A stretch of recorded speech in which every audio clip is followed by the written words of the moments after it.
दोस्तों, it follows movie में हम ऐसी एग्जिस्टेंस को देखेंगे जो उन लोगों को जान से मारने के लिए उन्हें फॉलो करती है जो लोग सेक्सुअली ट्रांसमिट कर्स के शिकार होते हैं, जिनसे आप भाग तो सकते हैं लेकिन बच नहीं सकते। और इससे बचने का सिर्फ एक ही उपाय है जिसमें आपको किसी के साथ सेक्सुअली इन्वॉल्व होना पड़ेगा, जिससे ये कर्स उस दूसरे पर्सन को ट्रांसफर हो जाए और वो एग्जिस्टेंस उसे फॉलो करने लगे। लेकिन रियल लाइफ में इस कर्स से बचना इतना आसान नहीं है।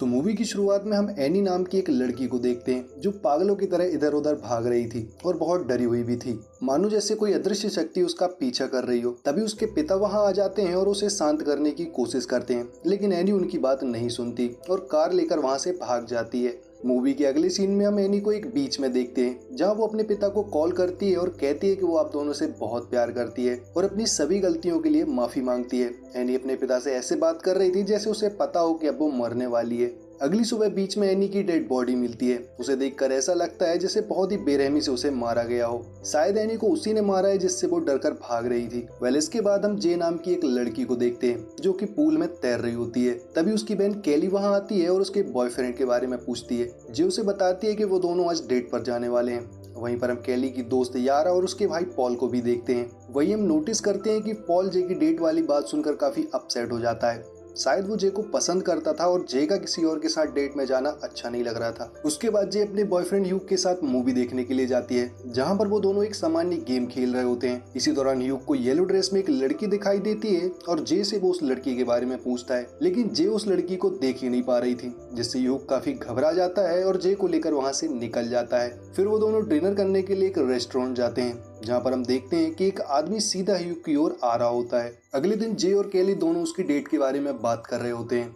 जे केली को बताती है कि डेट कुछ खास नहीं थी क्योंकि ह्यूग काफी अजीब बर्ताव कर रहा था और बहुत घबराया हुआ भी था। वेल, उसी रात जे फिर से ह्यूग से मिलने के लिए जाती हैं, जहाँ वो दोनों ह्यूग की कार में सेक्सुअली इन्वॉल्व होते हैं और उसके ठीक बाद ह्यूग जे को बेहोश कर देता है। और जब जे को होश आता है तो वो खुद को सुनसान जगह पर एक व्हील चेयर से बंधा हुआ पाती है। वहाँ पर ह्यूग भी होता है। ह्यूग जे को कुछ अजीब तरह की बातें बताता है। वो कहता है कि मैं तुम्हें हर्ट नहीं करना चाहता, बस जो मैं कह रहा हूँ उसे तुम ध्यान से सुनना। ह्यूग जे को बताता है कि एक रात उसने एक बारटेंडर के साथ वन नाइट स्टैंड किया था और तब से एक एंटिटी उसे मारने के लिए फॉलो कर रही है। ये एंटिटी सिर्फ उन्हीं लोगों को दिखाई देती है जिन पर ये कर्स होता है। ये किसी भी इंसान का रूप ले सकती है और मोस्टली ऐसे लोगों का रूप लेती है जिससे वो कर्स वेयरर के पास आसानी से जा सके। ये एंटिटी काफी स्लो है और धीरे धीरे आपकी ओर बढ़ती है, यानी कि अगर इससे दूर भागा जाए तो कुछ समय के लिए इससे बचा जा सकता है, लेकिन फिर भी ये आपको ढूंढ ही लेगी। और इससे बचने का सिर्फ एक ही उपाय है, जिससे मुझे किसी के साथ इंटीमेट होना होगा, जिससे ये कर्स सेक्सुअली इंटरकोर्स के द्वारा किसी और में ट्रांसफर हो जाए।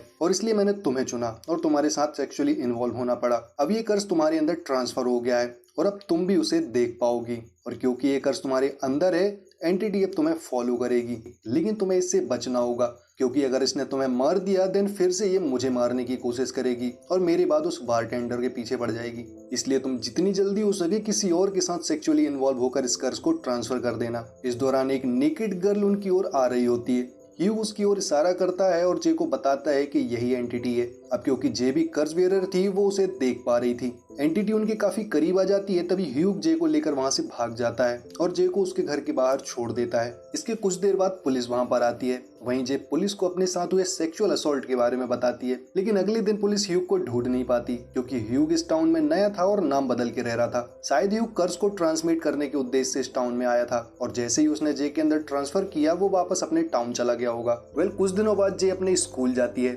जहाँ पर उसे एक बूढ़ी औरत दिखाई देती है जो हॉस्पिटल का गाउन पहने उसकी ओर ही आ रही होती है। अब क्योंकि वो किसी को दिखाई नहीं दे रही थी, जे समझ जाती है कि ये एंटिटी ही है। जे क्लासरूम से भागने लगती है, लेकिन फिर भी वो एंटिटी उसको फॉलो करती है। अब क्योंकि वो धीरे धीरे उसे फॉलो कर रही थी, जे वहां से भागकर सीधा अपनी बहन केली के पास जाती है और यहाँ आकर वो उसे सारी बात बताती है। जे की बात सुनकर पॉल डिसाइड करता है कि वो आज रात यहीं रुकेगा और पूरी रात पहरा देगा। आगे हम देखते हैं कि जे को नींद नहीं आ रही होती है, इसलिए वो पॉल के पास जाकर बैठ जाती है और वो दोनों बातें करने लगते हैं। इसी बीच किचन से कांच टूटने की आवाज आती है। पॉल जाकर चेक करता है, लेकिन उसे वहां पर कोई नहीं दिखाई देता। जे उससे कहती है कि शायद हमें पुलिस को बुलाना चाहिए और इसलिए वो केली को बुलाने ऊपर चला जाता है। तभी जे को वापस से हाफ नेकेड गर्ल दिखाई देती है जो यूरिनेट करती हुई उसकी ओर आगे बढ़ रही थी। जे उसे देखकर बहुत डर जाती है और भागकर ऊपर वाले कमरे में छिप जाती है। उसके पीछे पॉल, केली और यारा भी कमरे में आ जाते हैं। तभी जे को यारा के पीछे एक लंबा ब्लाइंड आदमी दिखाई देता है जो जे के अलावा किसी और को दिखाई नहीं दे रहा था। जे वहां से भागकर सीधा एक पार्क में पहुंचती है और उसके बाकी फ्रेंड्स भी उसका पीछा करते हुए उसी पार्क में आ जाते हैं। उन्हें भागता देख उनका पड़ोसी पड़ोसी ग्रेग भी उनका पीछा करते हुए वहां पहुंच जाता है। वहीं जे ग्रेग को सारी बात बताती है और ग्रेग जे की बात सुनकर उसकी हेल्प करने का डिसाइड करता है और उसकी मदद से सभी लोग ह्यूग के घर पहुंचते हैं और उसके घर की तलाशी करते हैं। इस दौरान उन्हें ह्यूग की एक पिक्चर मिलती है जिसमें ह्यूग ने किसी स्कूल की ड्रेस पहनी हुई थी। पॉल इस ड्रेस को पहचान लेता है और सभी लोग ड्रेस की मदद से ह्यूग के स्कूल पहुंच जाते हैं, जहां पर उन्हें पता चलता है कि ह्यूग ने जे को जो अपने बारे में बताया था सब कुछ गलत था, यहाँ तक कि उसका नाम भी, क्योंकि उसका नाम ह्यूग नहीं था बल्कि उसका असली नाम जेफ रेडमंड था। सभी लोग उसका एड्रेस लेकर उसके घर पहुंचते हैं और जेफ से मिलते हैं। जेफ जे से कहता है कि अगर तुम्हें इससे बचना है तो जल्दी से जल्दी तुम्हें किसी के साथ सेक्सुअली इन्वॉल्व होना होगा, जिससे कि ये कर्ज किसी और में ट्रांसफर हो जाए, और क्योंकि तुम एक लड़की हो तुम्हारे लिए आसान भी होगा। इसके बाद ग्रेग जे और उसके दोस्तों को लेकर अपने फार्म हाउस पहुंचता है, जहां सब कुछ भुलाकर सभी लोग बीच में मजे कर रहे होते हैं। लेकिन तभी एक एंटिटी यारा का रूप लेकर जे पर हमला कर देती है। पॉल उसे बचाने की कोशिश करता है लेकिन वो एंटिटी उस पर भी हमला कर देती है। किसी तरह बच के सभी लोग बोट हाउस के अंदर चले जाते हैं और जे एंटिटी पर बंदूक से शूट करने की कोशिश करती है, लेकिन उसे कोई फर्क नहीं पड़ रहा था। जे बहुत डर जाती है और बोट हाउस का दरवाजा बंद कर देती है, लेकिन एंटिटी दरवाजे को ब्रेक कर देती है और इस बार पॉल का रूप लेकर अंदर आ जाती है। जे फौरन वहां से निकलती है और ग्रेग की कार लेकर भागने लगती है। उसके फ्रेंड उसे रोकने की कोशिश करते हैं लेकिन वो किसी की नहीं सुन रही थी। जे बहुत डरी हुई थी और उसे कुछ भी समझ नहीं आ रहा था। आगे जाकर जे का एक माइनर एक्सीडेंट हो जाता है और वो बेहोश हो जाती है। इसके बाद हम जे को हॉस्पिटल में देखते हैं, जहाँ पर उसके सारे फ्रेंड्स भी मौजूद होते हैं। जे की हालत बहुत खराब थी और शायद इसीलिए ग्रेग जे के कर्ज को अपने अंदर लेने का डिसाइड करता है और जे भी अब कर्ज को पास ऑन करने के लिए तैयार थी, इसलिए वो दोनों हॉस्पिटल में ही सेक्सुअली इन्वॉल्व हो जाते हैं। And according to the game rule कर्ज अब ग्रेग के अंदर ट्रांसफर हो गया था। कुछ दिन बीतते हैं और ग्रेग को एंटिटी कहीं पर नजर नहीं आती, इसलिए वो इस बात को बहुत ही कैजुअली लेता है और उसे लगता है कि जे झूठ बोल रही है। उसका मानना है कि शायद जे की मेंटल हालत ठीक नहीं है, लेकिन जे ग्रेग के लिए बहुत परेशान होती है क्योंकि ग्रेग की जान अब खतरे में थी। एक रात जे विंडो से ग्रेग को अपने घर की ओर जाते देखती है। जे समझ जाती है कि वो ग्रेग नहीं बल्कि एंटिटी है जिसने ग्रेग का रूप ले रखा है, इसलिए वो ग्रेग को कॉल करने की कोशिश करती है लेकिन उसका फोन नहीं लगता। जे तुरंत ग्रेग के घर पहुंचती है और देखती है कि अब एंटिटी ने ग्रेग की माँ का रूप ले लिया है। इसके पहले कि जे ग्रेग को बता पाती, एंटिटी ग्रेग पर हमला कर देती है और उसे मार देती है। And again according to game rule वो एंटिटी फिर से जे के पीछे पड़ जाती है। अगले दिन हम देखते हैं कि पॉल जे को इंटीमेट होने का ऑफर देता है ताकि कर्ज को वो अपने अंदर ले सके और जे सबसे फ्री हो जाए, लेकिन जे पॉल को मना कर देती है क्योंकि वो नहीं चाहती थी कि पॉल के साथ भी वही हो जो ग्रे के साथ हुआ था। इसके बाद सभी लोग एंटिटी को खत्म करने का एक प्लान बनाते हैं। वो सोचते हैं कि अगर एंटिटी को पानी से भरे पूल में गिराकर सौंप दिया जाए तो शायद एंटिटी को खत्म किया जा सकता है, और इसीलिए वो एक स्विमिंग पूल में जाते हैं और पूल के चारों तरफ इलेक्ट्रिक डिवाइस को रख देते हैं। अब जैसा कि उन्होंने प्लान किया था, जे पूल में जाकर एंटिटी का वेट करने लगती है और कुछ देर बाद एंटिटी वहां पर आ जाती है और इस बार उसने जे के मरे हुए पिता का रूप लिया था। एंटिटी बहुत ही चालाक होती है और वो पूल में आने की बजाय जे के ऊपर इलेक्ट्रिक डिवाइस को फेंक कर मारने लगती है।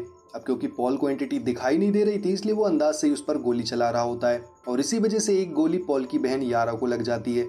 तभी पॉल के कहने पर जे एंटिटी की तरफ पॉइंट करती है और कैली एंटिटी के ऊपर कपड़ा डाल देती है और पॉल उसके सिर की तरफ गोली चला देता है, जिससे वो एंटिटी पानी में गिर जाती है और पानी में गिरने के बाद भी वो जे को नहीं छोड़ती और जे को पकड़ लेती है, जिससे वो जे को डुबोकर मार सके।